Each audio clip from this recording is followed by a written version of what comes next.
muita demora e muitas delongas sem fazer a introdução, vamos abrir nossas Bíblias em Efésios 4. Efésios 4. Irmão Ayrton leu o texto falando sobre a oração sacerdotal, que falava sobre, no final, sobre unidade. Vamos falar sobre unidade novamente. A gente vem batendo nesses textos, falando sobre esses textos, a importância da comunhão, a importância da unidade, da igreja estar junta como um corpo de Cristo, tendo um só pensamento. Nós estamos vendo Efésios 4, do 1 ao 6. Efésios 4, do 1 ao 6. Efésios 4, do 1 ao 6. Amém?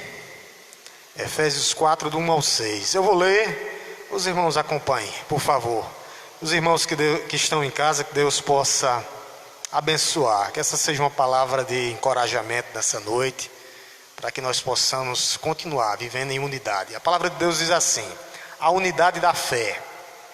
Por isso eu, o prisioneiro no Senhor, peço que vocês vivam de maneira digna da vocação que foram chamados, com toda humildade e mansidão, com longanimidade, suportando uns aos outros em amor, fazendo tudo para preservar a unidade do Espírito no vínculo da paz. Há somente um corpo, um só Espírito, como também uma só esperança, para a qual vocês foram chamados.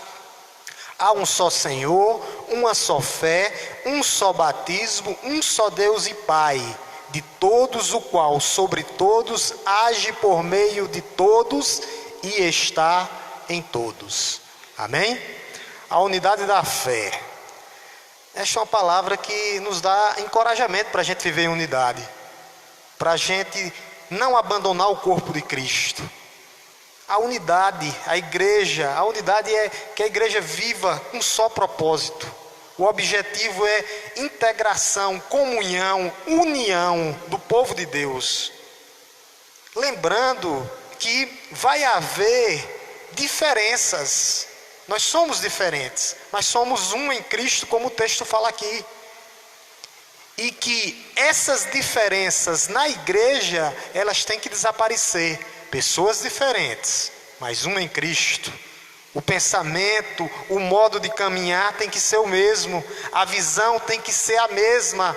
O reino de Deus, o engrandecimento do reino de Deus, nós temos que olhar uma visão, olhando para o autor e o consumador da nossa fé. O objetivo final da igreja sempre é o engrandecimento do reino de Deus, manter esse corpo em unidade, esse corpo junto. A gente vem falando que a igreja ela tem que estar junta, a igreja tem que viver em comunhão, a igreja não pode estar separada, porque não existe igreja só. Eu não sou igreja. Eu venho batendo nisso porque é importante. A gente está vendo o perigo. Muitas igrejas fecharam suas portas porque quebraram essa unidade.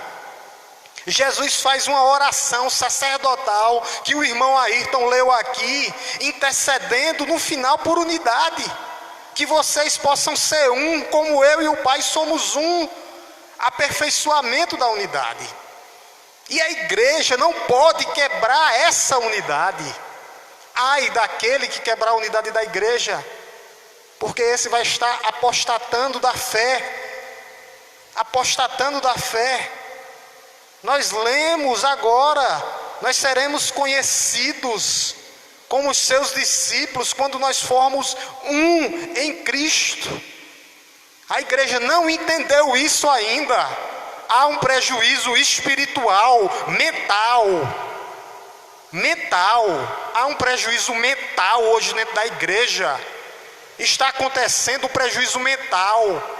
Crentes dementes que estão deixando de vir para a igreja, quebrando o relacionamento do corpo de Cristo. Como nós podemos identificar? Quais os motivos, meus irmãos, causas que as pessoas deixam de viver essa unidade, que as pessoas deixam de viver como o corpo de Cristo.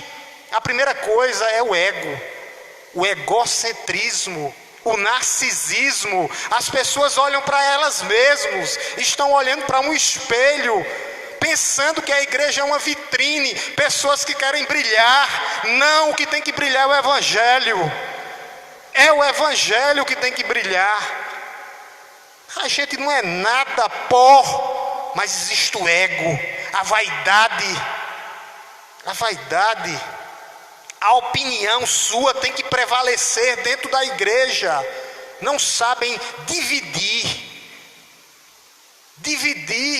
aceitar a opinião do outro. Aqui é uma igreja coletiva.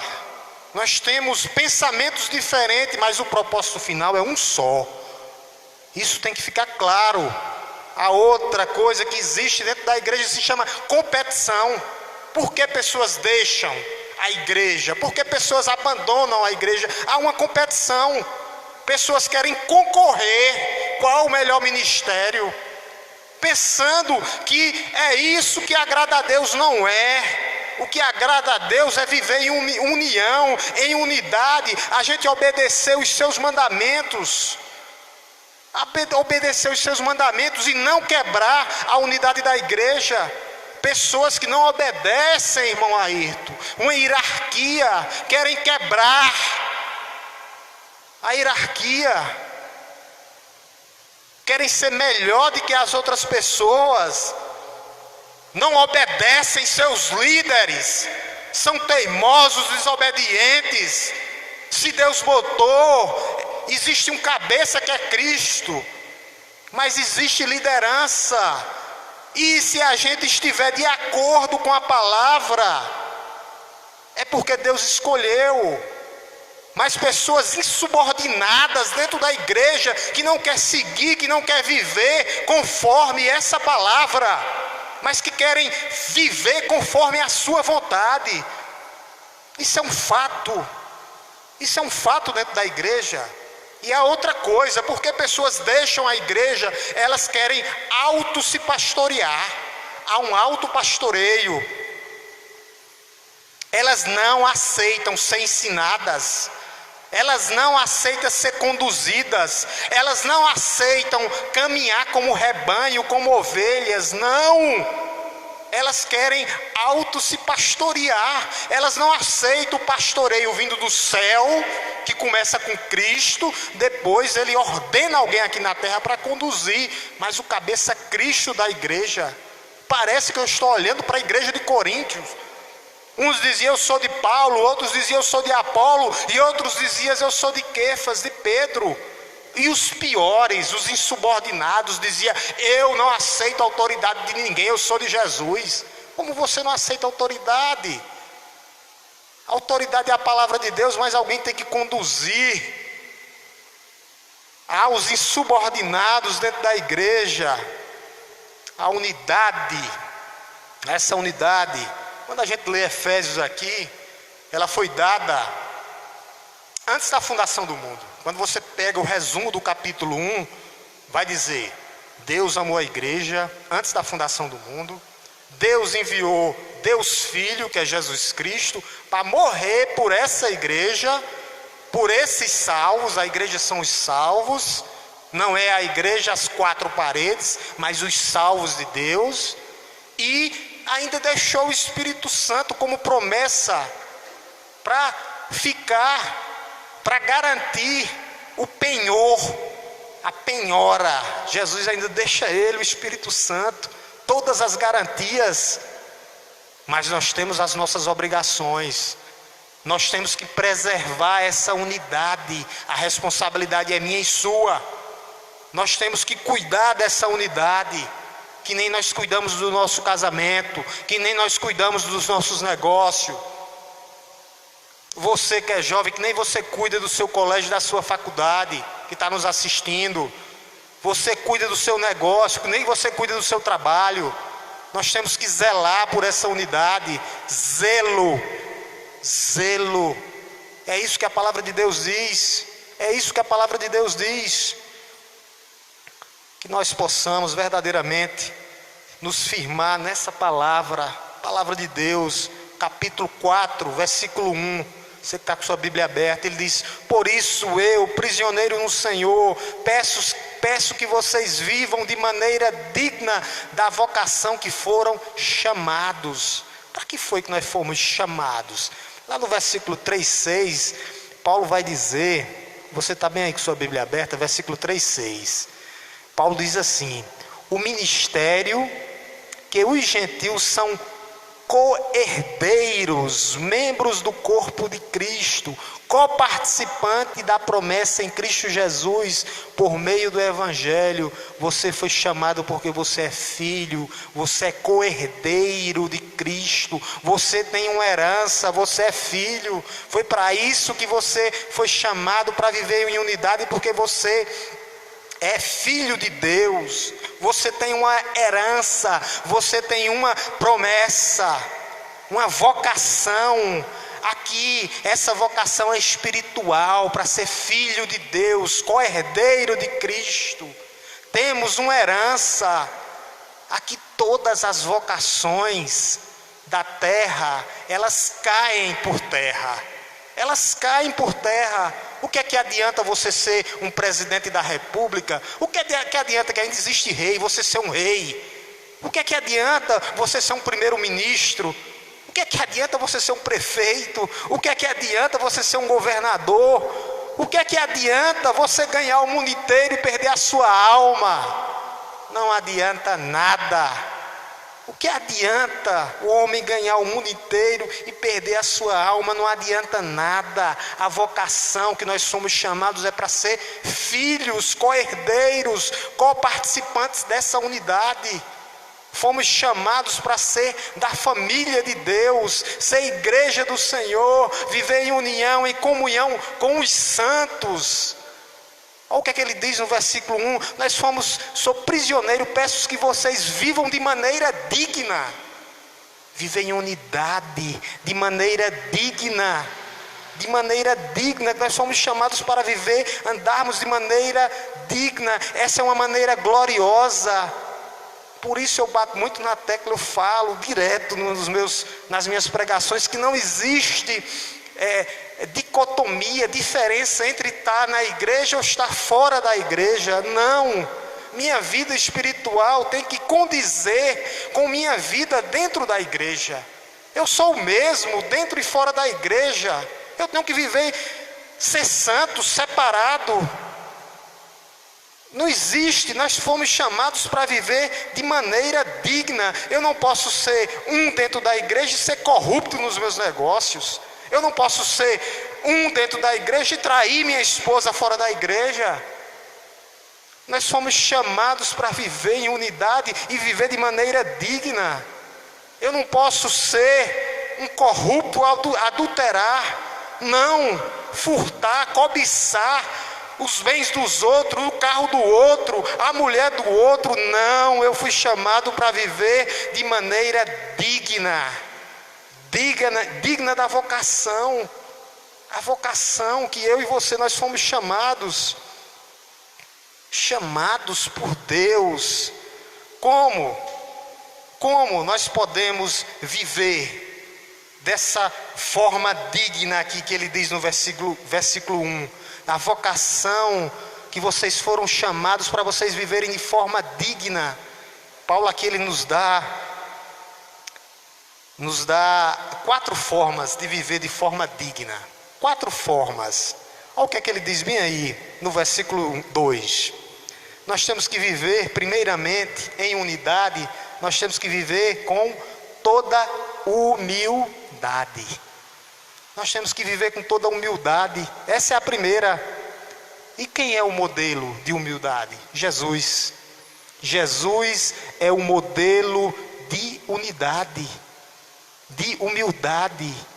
Jesus disse: eu vim para servir, não para ser servidos. Muitos na igreja do Senhor querem ser servidos, mas não querem servir. Como é que você vai ser servido no grande banquete celestial se você não quer servir aqui na terra?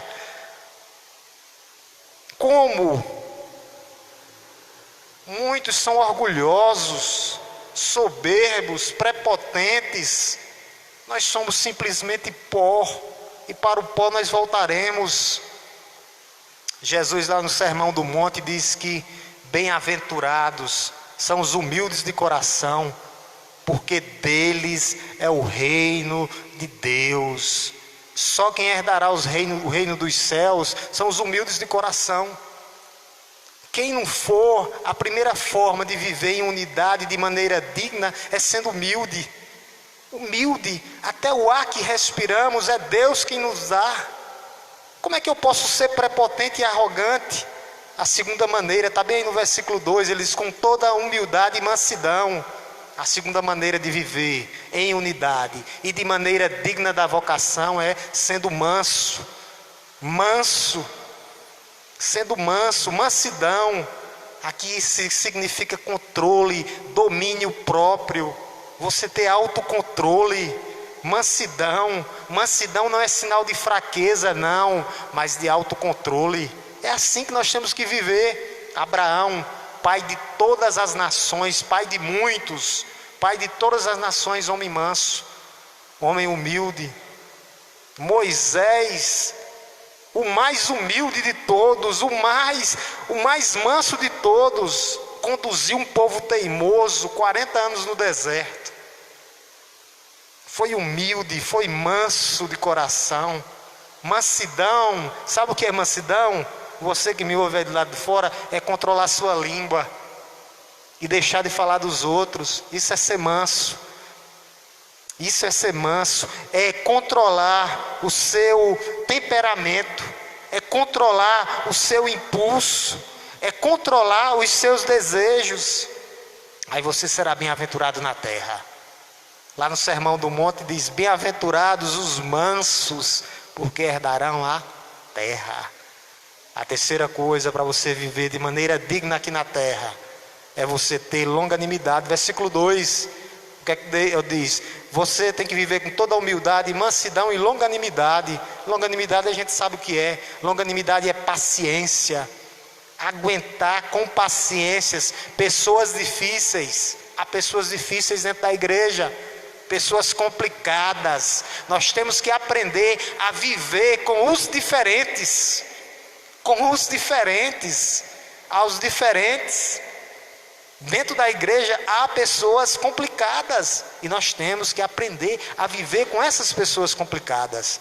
E o quarto motivo é que a gente tem que, o que é que ele diz? Com toda a humildade, com mansidão, com longanimidade e o principal, suportando-vos uns aos outros. Que interessante, né? Isso aqui é mútua tolerância, ter tolerância um com o outro, dar suporte uns aos outros na hora da necessidade. Seu suporte, aquele que apoia, dá apoio, suportar, dar suporte, mútua tolerância. É isso que nós temos que fazer. Há diferenças dentro da igreja, há divergências dentro da igreja, mas nós temos que suportar uns aos outros, dar apoio. Isso tudo só acontece como? Em amor. Olha o que é que ele diz: suportando-vos uns aos outros em amor. Amor é o dom supremo. Amor é o dom supremo. O amor, Paulo vai dizer lá, o amor é paciente, o amor é benigno. O amor não arde em ciúmes, o amor não é orgulhoso.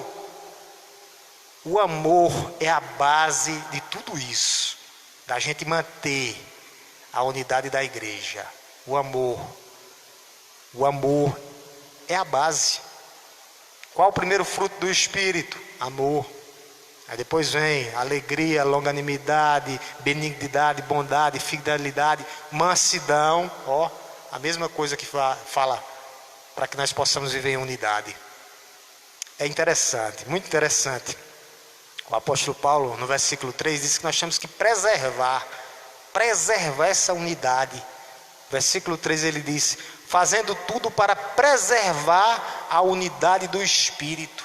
Fazendo tudo para preservar diligentemente. Isso aqui precisa de esforço. Isso aqui é nossa parte. Nós temos que preservar. Isso tem pressa.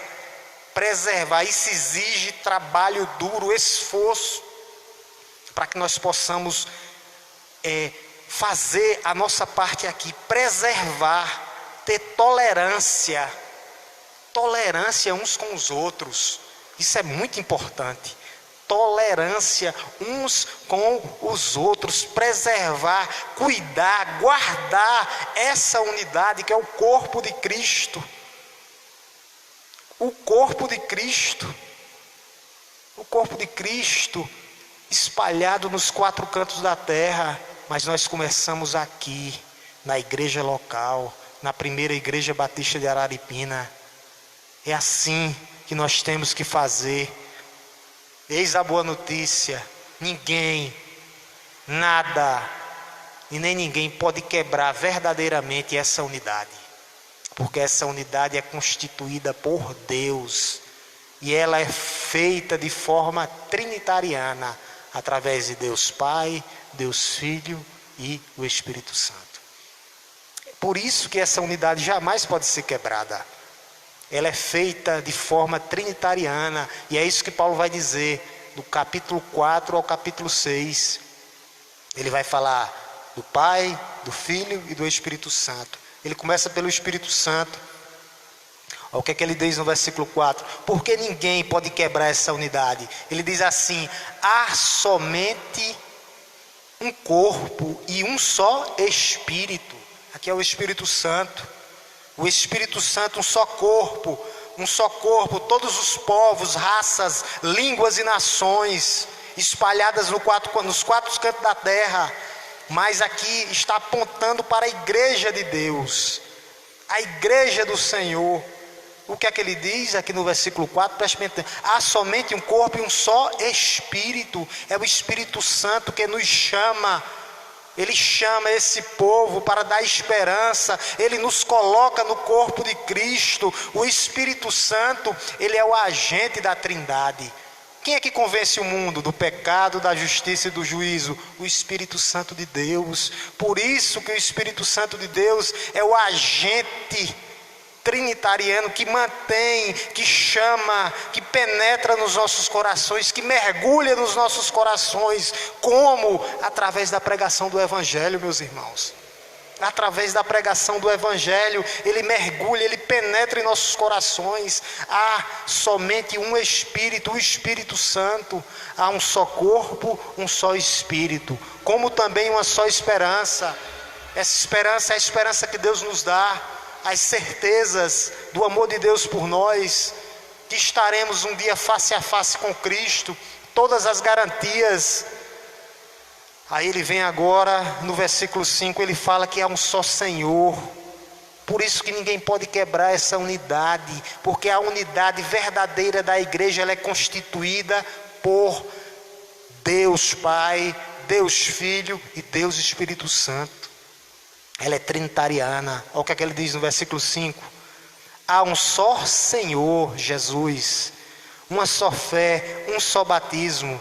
Há um só Senhor de nossas vidas, esse é Jesus Cristo, aquele que pagou o preço na cruz do pecado pelos nossos pecados, aquele que fez expiação, pagamento pelos nossos pecados, o único mediador entre Deus e os homens, entre os homens e Deus. Ele está lá fazendo mediação. Há um só Senhor nessa unidade da igreja. Nem eu nem você podemos quebrar.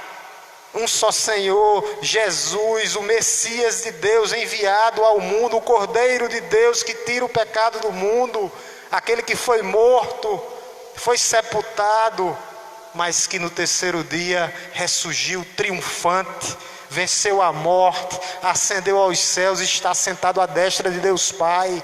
Há uma só fé. Essa fé a gente pensa que é nossa. Não, a fé é o que ele fala no capítulo 2, é dom de Deus. Olha o que é que ele diz, versículo 2, 8 e 9, ele diz: porque pela graça vocês são salvos mediante a fé, e isto não vem de vós, é dom de Deus, não de obras, para que ninguém se glorie. Até a fé é dom de Deus, Você me pergunta e eu não tenho que fazer nada? Tem que se arrepender e crer e confessar que Cristo é seu Senhor. Tem que fazer sim. Há uma só fé, essa é a fé salvadora. Há um só batismo. Que batismo? O batismo com o Espírito Santo.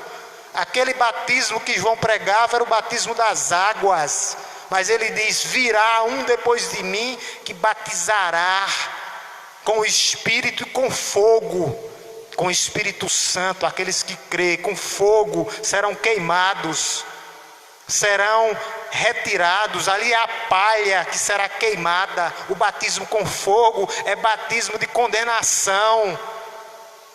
Batismo de condenação. Agora o batismo com o Espírito Santo é o batismo de salvação. É isso. Ninguém pode quebrar essa unidade. Ninguém, porque ela é feita por Deus Pai, Deus Filho e Deus Espírito.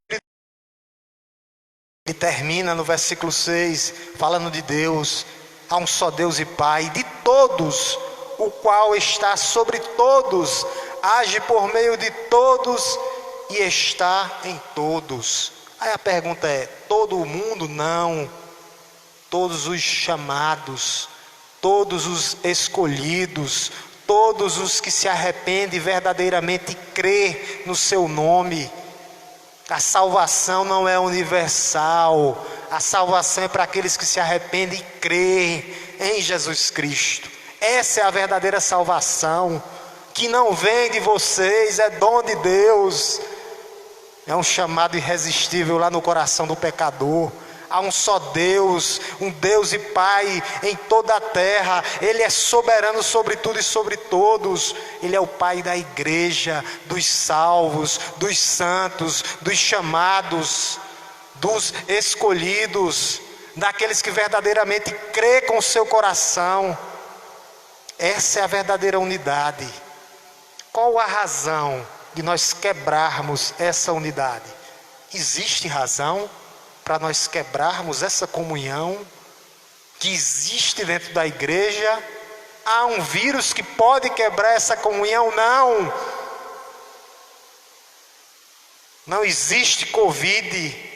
Nós temos que ser prudentes com o vírus, mas nós não podemos quebrar a unidade do corpo de Cristo. Não, nós não podemos quebrar, porque foi feita trinitariana por Deus Pai, Deus Filho e Deus Espírito Santo. Nós temos que entender, eu sempre falo muito nisso, que há uma diferença entre erro e heresia. O que é erro e heresia? Vamos lá. A Trindade. Quem não crê na Trindade? Heresia. Né? Existe Deus Pai, Deus Filho e Deus Espírito Santo. Tem alguns que não crê, então é heresia. Quem não crê que Jesus é o Filho de Deus? Heresia. Quem não crê que é a terceira pessoa da Trindade? Heresia. Quem crê que o Espírito Santo é só uma força e não a terceira pessoa da Trindade? Heresia. Então a gente tem que ter muito cuidado, porque existe hoje um movimento judaizante ainda no meio do povo de Deus, que crê que Jesus é o Messias, mas que diz que ele não é Deus. Heresia. Não é um erro. O erro é a gente ver lá a escatologia. Uns acham que é no começo, arrebatamento, outros no fim. Isso aí a gente bota de lado. Isso aí é no canto. A gente no final vai ver. Aí é erro. Ou nem erro, pode ser um ou pode ser outro. Tem gente que quer discutir escatologia. Pode ser, porque a Bíblia dá base para tudo isso. Agora, quem não crê no Deus Pai, Deus Filho e Deus Espírito Santo, quem crê que o Espírito Santo é uma força, quem não crê que Jesus Filho é Filho de Deus, isso é heresia. Heresia. Que Deus ressuscitou. Muitos não acreditam que Jesus ressuscitou ao terceiro dia e ascendeu aos céus. Acredita que ele morreu, mas que ele não ressuscitou. Heresia. Então a gente tem que ter esse cuidado, o que é erro, o que é heresia. Porque a divindade de Jesus na Bíblia, ela é colocada como excelência, para que nós possamos obter e ter a vida eterna. a divindade de Cristo. Nessa noite eu quero que nós que estamos aqui, você que está aí em casa, que nós possamos examinar os nossos corações nessa noite. Será que nós estamos quebrando a unidade da igreja? Para que nós possamos repensar, sendo rebeldes. Será que nós estamos quebrando a unidade da igreja? Será que nós estamos afastando os nossos irmãos para longe de nós por causa de questões pessoais, por causa de questões humanas? Será que nós estamos quebrando a unidade entre nós e o nosso irmão? Porque às vezes o nosso irmão pode até nos ofender, pode até nos magoar, pode até discordar de nós, mas hoje nós temos a oportunidade de dizer aí, eu quero preservar a unidade da igreja. Você que está aí do outro lado, hoje você tem a oportunidade de dizer, eu quero, meu Senhor, manter a unidade da igreja. Eu não quero ser um separatista, porque existe separatista, aqueles que querem viver por conta própria, que não querem ser direcionados, que não querem ser liderados, que não querem ser. Que nós possamos, meu irmão, ter misericórdia daqueles que nos ofendem e perdoar. Como diz Hernandes Dias Lopes, o perdão é a asepsia da alma. Que nós possamos andar juntos, que nós possamos expressar essa unidade, a unidade da igreja. Nós temos que aprender a perdoar os nossos irmãos, mesmo se for nós que ofendemos. Nós temos que entender o que é igreja. O que é igreja? O que é fazer parte de uma membresia de uma igreja? Nós temos que entender isso. Nós temos que entender isso. Nós temos que aceitar algumas coisas. Nós temos que nos colocar no lugar do outro. Às vezes nós queremos apontar o dedo, mas nós nos colocamos no lugar do outro. Aquele que divide a igreja é filho do diabo, filho do demônio. Filho do diabo, filho do demônio. Nós temos que ser um instrumento de Deus para unir, não para separar, não para quebrar o que Deus uniu. Não, de forma nenhuma. Nós temos que ser bênção.